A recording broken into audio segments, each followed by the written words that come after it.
Leah, I reckon we should start it off by Jeremy. I think we've just going to nickname you Jezza. And it's just that's gonna be the start. Yes, that's what I wanted to ask. So yes. funny. Have you been dubbed an Australian nickname yet? Yes. What is it? Jezza? What is it? It's Jezza. Yes. So one of my good friends, it's Jonathan Pitts. He's a pastor in Nashville. Well, he just married an Australian, and that's what she calls me. Wow, that's Jezza. It. Well, I think second to Jezza would have had to have been like J-Bear. Yeah. Or J-Dog. No, not Jezza. But I think American. I think Jezza just flows better. Personally. Jezza. That's so crazy. All right. I love that. Oh, I love it. Love it. Well, how are you doing today? You good? Amazing. Yeah, we're actually we're in Portland, Maine on a day off, and we're heading up to Canada. We're doing a Canada tour. So we're doing that first and then heading to you guys. Oh, awesome. Well, I mean, we only found out we're going to be chatting with you like yesterday, and Gwen was in shock. Sorry, you got Gwen over here. I don't know if you can see her, but no, I can't. Gwen, come over and say hi. Gwen, come. Okay, hey. Come. And then she said it's okay. She's like, yes, this is Gwen. Hi, how are you? Now we're actually going to be going to one of your concerts too, so You better say we're pretty keen. Yeah. Okay, sweet. All right, I love it. I can't hear Make me excited. But we were frantically writing like a mad full-on list of like notes and questions for you. Yes, 20 questions. 20 well, we were on a bit of a time crunch here, but we know you've been around forever. You know, forever. Like, no, not forever. May as well have been. I mean, I grew up listening to your music. Aww. The girls did as well. You know, and I think like your music had played a massive part in a lot of car trips, a lot of road trips. It was always kind of there, always, and it was just great. So it's like a mad honor to be chatting with you. But yeah, so you've been on the scene for a long time. Not that long. Not calling you old, but.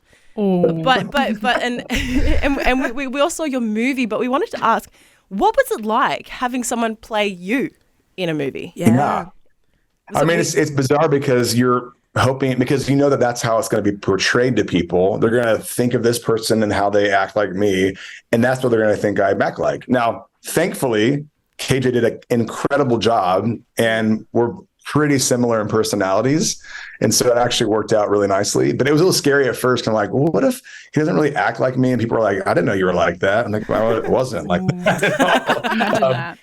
Imagine that. But I think the casting, they did a great job. I mean, Britt Robertson playing, my wife, Melissa, then of course, Lieutenant Dan, Gary Sinise playing my dad, and Shania Twain like my mom, just like a crazy cast of people was pretty huge. Wait a second. That was Shania Twain. I forgot Shania Twain. I forgot she was in it. Oh. Yes. Legend. How crazy is that? I forgot. I'm going to go back and watch it now. Yeah. Yeah, get a refresher before I come. Absolutely. Okay, well now we know you've been dubbed an Australian nickname. So I can cross that one right off my list there. So you'll be known as Jezza. Mm-hmm. Jezza, thank you. I'll take it. He'll take it, well, as he should. Yeah. It's great. But an honor to have a nickname. I know that. Absolutely. So thank you. Wait, do you have an American nickname? How would you abbreviate Jeremy in America? Like Jer. Oh, Jer. Well, that's cute. Okay, that is very American. Is that harder to say for you? Yeah, that was a bit hard. Yeah, because I guess we pronounce the R's a little bit different, so it's just like Yeah. Jer. Yeah. Jer. Yeah. My wife used to do that too. She's South African, so she would, but she more kind of Jer. Oh, that's It's just not as cute as it when it's American. Like American's like really sweet, but like Jer. Yeah, it sounds so sorry, Jer. Yes, wonderful. For those who don't know you, in fact, Jeremy, could you give us like a bit of a rundown of like your testimony, like what life was like growing up, and how you came to know the Lord personally, and what life's been like since then, if you don't mind? Straight into it. Wow, that's okay. Hold on.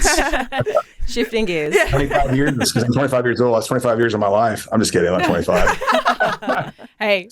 I was born in Indiana, so kind of like Midwestern, family. My dad was blue collar worker, then became a pastor later in life. We really were honestly pretty poor growing up. I remember times when we didn't have groceries because my dad wouldn't get paid for a couple more days, and we kind of out of groceries. And I remember just praying, and the next day, no joke, having a bag of groceries on our front porch when we woke up. So like God has provided in those deep ways. So it was a lot of, trusting the Lord and watching him come through and a lot of times of faith. But yeah, raised in a Christian home. But when I was 16, I went to a youth camp and full on, I wasn't serving the Lord. I was doing my own thing.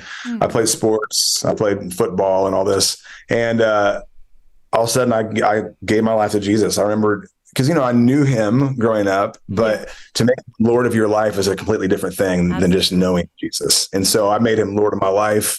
Went to Bible college, of course, went through, I went through with my wife and that whole struggle, and God started giving me songs. And from that, of course, here I am, 21 years later talking to you guys, and we're coming over to Australia to do the tour. And so it's really, the whole thing is just God's hand of faithfulness is a constant theme throughout my life. And I think that's why it's been such a, looking back at these always stones of remembrance, the Ebenezer's had a lot of stones of remembrance, in my life. And so I look back and go, look how faithful God has been. So, yeah. Wow. Yeah. And so, so you said like in going through that struggle, that was when like the music started like coming to you, like the songs or whatever. So like, how did you find then like moving that into like your career? Like, was that just a natural progression for you, or? Yeah, I wrote the songs honestly just because I needed to write songs that were healing to my heart. Wow. Not just like, I'm going to try to write songs that are going to be on radio or going to be a movie one day. Like, it wasn't that at all. I had to write songs that were healing to my heart. And so once I started doing that, I started playing them out, and then people started taking notice and saying, hey, I got an email from a record company saying, I've heard a lot about you. Can you send us a demo? And so I did, like, so random, but not random. And I signed with that record company, and I was with them for 10 years. So yeah. That's awesome. I love that. And that's so good because, your songs have changed so many people. I think they've helped me get through a lot of stuff as well. So that's like, so thank you. Thank you so much. Yeah, no, thank you. Thank you. And now you're coming to Australia. Like, have you been to Australia before? Out of curiosity? Okay. So. Oh, okay. Yep. I'm ready for it. Yeah. So I was 21, 22, probably 22. I came with a church group to help out another church just for like a couple of weeks. It was fun, but I wasn't playing then. I wasn't signed.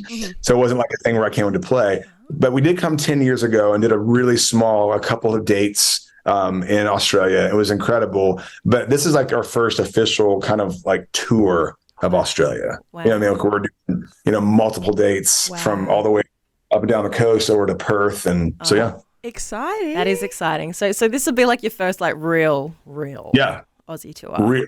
Real tour. Real. Are the fam coming with, or are you coming by yourself? My whole band, crew, and my family. Everybody.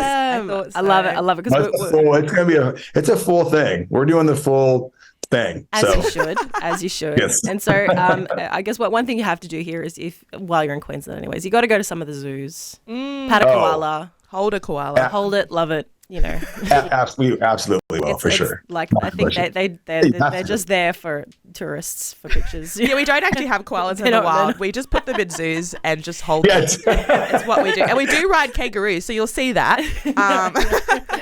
No. You do? I think you should. No. We've got one at home. No. Hey. No. Well, that's hard. No, that's so cool. I love hearing about your life and the music that you're doing, because you're still making some great stuff. I was jamming on the way in this morning and having a good old time in the car.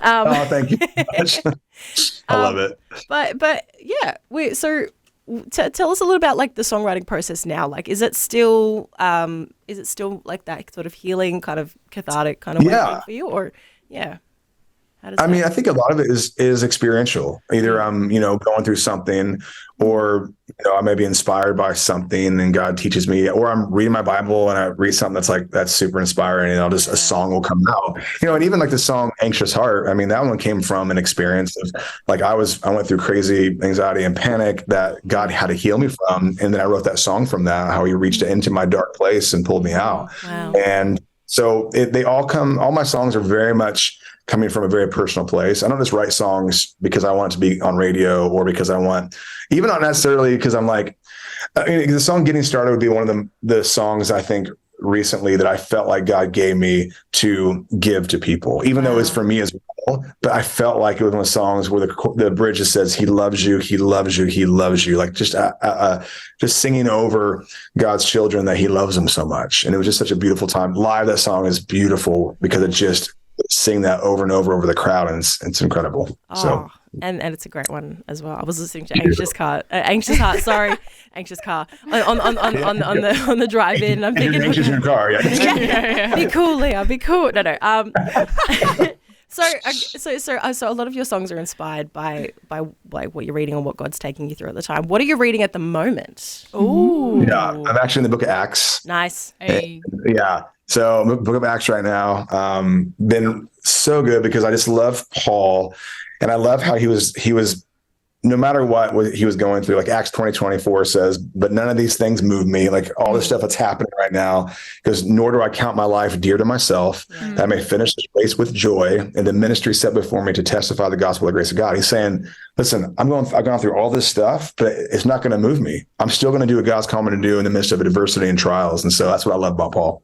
Yeah, no. You would especially love the final chapter of 2 Timothy because he just really brings that to a forefront. Oh, it's so delightful, but it's so good. So good. We've got one more question that I know Grace it's has the been most serious question. The most important one that we ask. Bring it. I'm ready. Every single one of our guests. This is like a staple question. This is asked. Okay, would you rather fight one horse-sized duck or 100 duck-sized horses?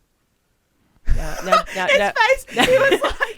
don't answer it straight away. Have a time. Mel on it. Mel about it. Okay, say it one more time because I want to envision it again. Okay. One duck-sized horse. One. Or 100 duck-sized horses. That's a Leah, lot of a lot of like we're talking like one of those little river ducks, you know, like a little bit smaller. A little bit smaller. Just like mid calf height. Them as horses. But as horses, there's 100 of them. Think about it.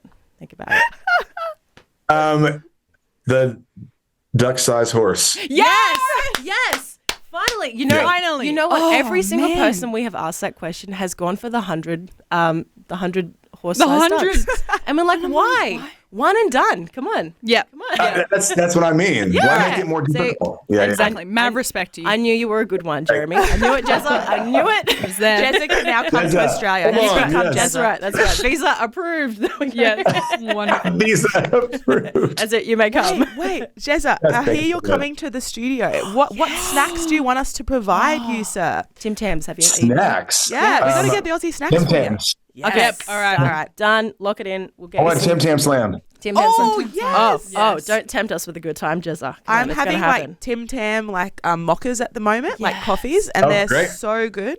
So you know what, we'll just It's work something it out. else. It's going to be so fun. Beautiful. All right, perfect. Well, we're keen. We're looking forward to seeing you in concert. I think, Yes. what, is it November you're coming? Yeah. Oh, A couple months. So exciting. Well, we're keen to see you. We're keen to see you. We're keen to meet you. Keen to have you in the studio and have some good times there. But we do have to wrap up. Thank you so much for your time, Jeremy. Thank you. It's so great to meet you. You Thank too. Oh, you're going to wait. Okay, I'm sorry. Bye, Jeremy. Thank you. Nice to meet you. Bye. Vision 180. Live different. Different.